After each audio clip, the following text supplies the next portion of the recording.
Beef export में Hindustan number 1 है. பாஜக எம்எல்ஏ மாட்டிறைச்சி ஏற்றுமதி நிறுவனத்தை நடத்தி வருவது அம்பலமாகியுள்ளது.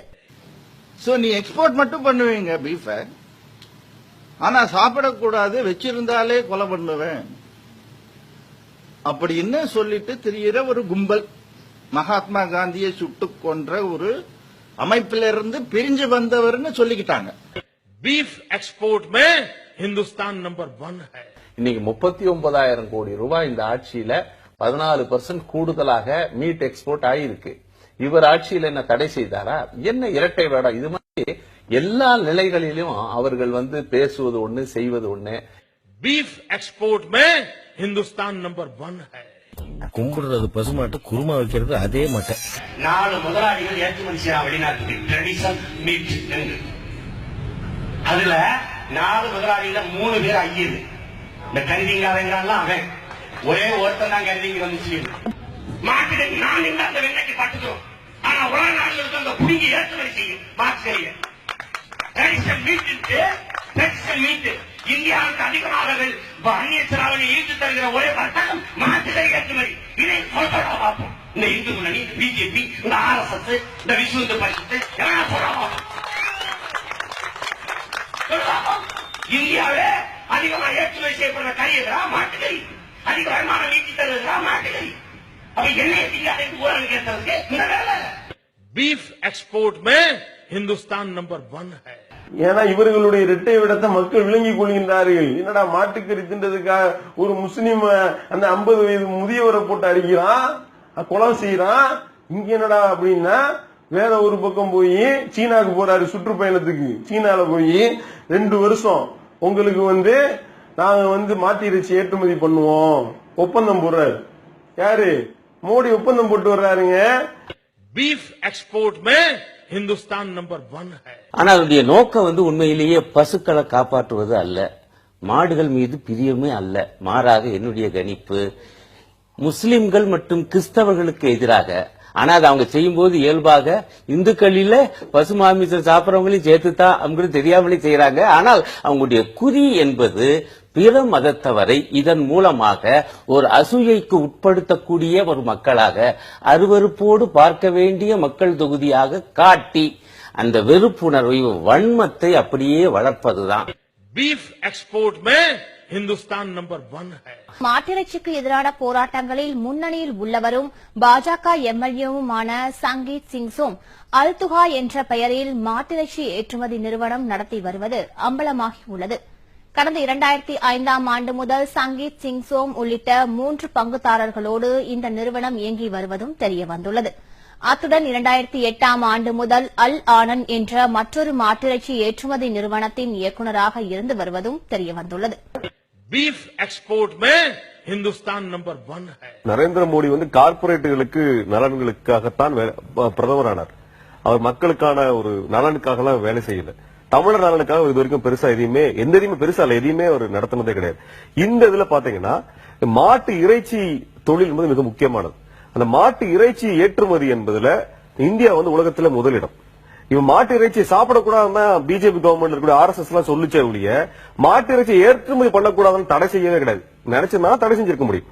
இந்த மாட்டு இறைச்சி ஏற்றுமதி வணிகத்தில் இருக்கக்கூடியவர்கள் குஜராத்திகள், அதாவது நரேந்திர மோடியினுடைய மாநிலத்தை சேர்ந்த மார்வாடிகள், ஜெயின்கள், குறிப்பா சொன்னா இந்த ஜெயின சமயத்தை சேர்ந்தவர்கள். அவர்கள் தான் இந்த மாட்டு இறைச்சியில் இருக்கக்கூடியவங்க.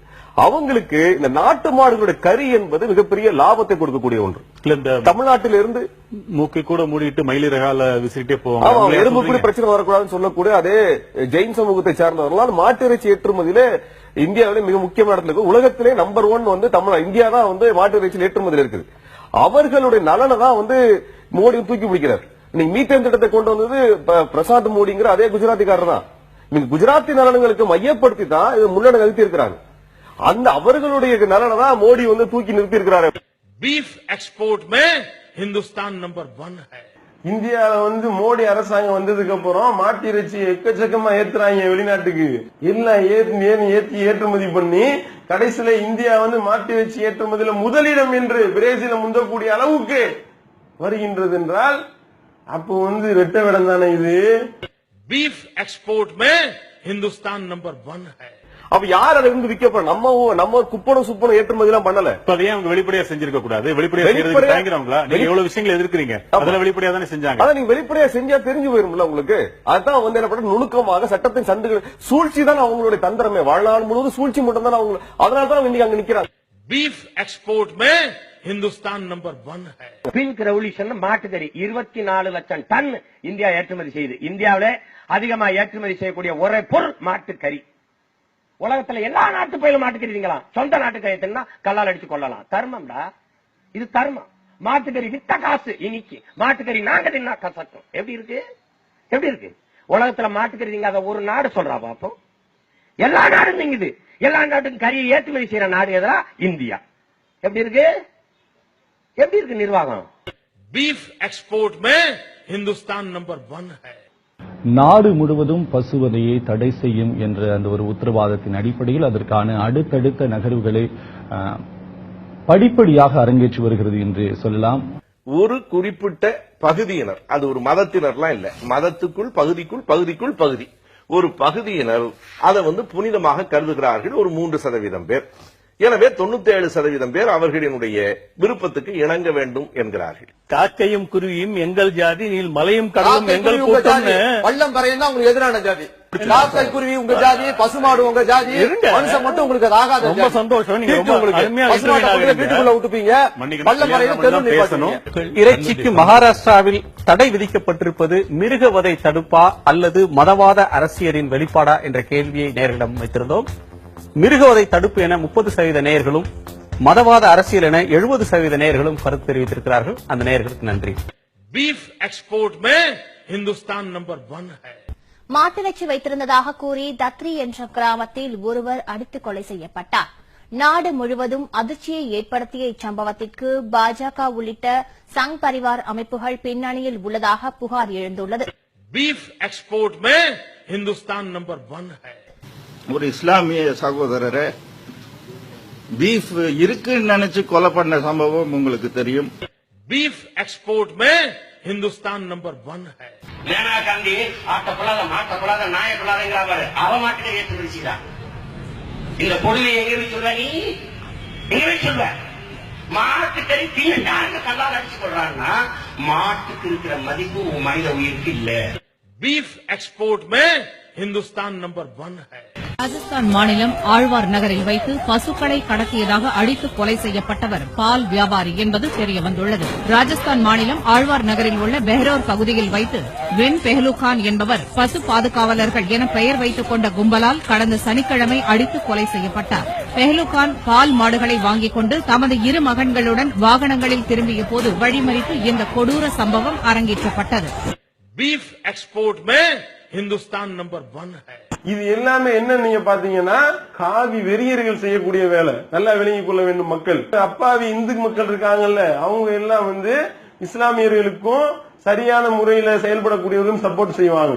அவங்க இந்த காவி வெறியர்களை அப்புறப்படுத்திக் கொண்டிருக்கின்றார்கள். बीफ एक्सपोर्ट में हिंदुस्तान नंबर 1 है.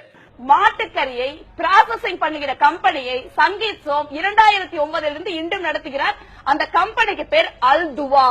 அந்த அல்துவாங்கிற பேரை வைக்கணுங்கிறதுக்காக தான் அங்க ஒரு முஸ்லீம் பார்ட்னரே இருக்காரு. இதை ஹிந்துஸ்தான் டைம்ஸ் வந்து இன்னைக்கு எக்ஸ்போஸ் பண்ணிருக்காங்க. நாங்க திருப்பி திருப்பி இந்த தேசத்தில் இருக்கிற இந்துக்களுக்கும் இந்தியர்களுக்கும் காங்கிரஸ் கட்சியும் இல்ல என்னை போன்றவர்களும் சொல்வது என்னவென்றால், இவர்கள் அனைவரும் உண்மையான ஜீவகாருண்யம் பேசுகிறவர்கள் அல்ல. அரசியல் லாபங்களுக்காகவும் இந்த மாதிரி பணம் சம்பாதிப்பதற்காகவும் மக்களை பகடைக்காய். बीफ एक्सपोर्ट में हिंदुस्तान नंबर 1 है.